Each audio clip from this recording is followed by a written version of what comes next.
Bonsoir à tous. Israël a donc poursuivi ses raids sur la bande de Gaza ce vendredi autour des zones de Rafah et de Khan Younes. Selon le Hamas, au moins 162 personnes ont été tuées au cours de ces dernières 24 heures. Une opération de largage d'aide humanitaire a par ailleurs eu lieu la nuit dernière. Et selon l'ONU, la bande de Gaza est tout simplement devenue inhabitable. Ce sont les mots du coordinateur des affaires humanitaires, Martin Griffiths. Gaza est devenu un lieu de mort et de désespoir et ses habitants font face à des menaces quotidiennes sous les yeux du monde, a-t-il déclaré dans un communiqué ce vendredi. Sur le plan diplomatique, le secrétaire d'État américain Anthony Blinken a entamé une nouvelle tournée régionale. Il est arrivé en Turquie et est attendu à partir de dimanche dans 5 pays arabes ainsi qu'en Israël. En Iran, les autorités ont annoncé l'arrestation de 11 personnes. Elles sont soupçonnées de lien avec le double attentat meurtrier qui a fait 89 morts mercredi à Kerman.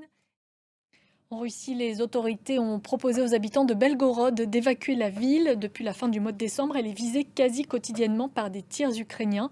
Ils ont déjà causé la mort de 25 personnes samedi dernier. Cédric Ferreira. Au Sénégal, la candidature d'Ousmane Sonko à la présidentielle a été rejetée. Son dossier est jugé incomplet par le Conseil constitutionnel.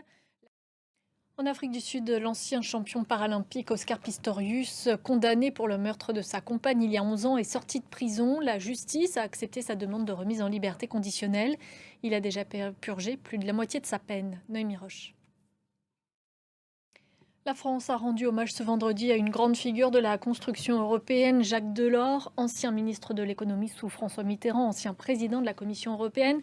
Il est décédé fin décembre à l'âge de 98 ans. Une cérémonie était organisée en son honneur aux Invalides. Astrid Mesmorian. Toujours en France, la décrue se poursuit dans le Pas-de-Calais après les inondations qui ont touché 191 communes ces derniers jours. C'était le deuxième épisode de crue en moins de 2 mois.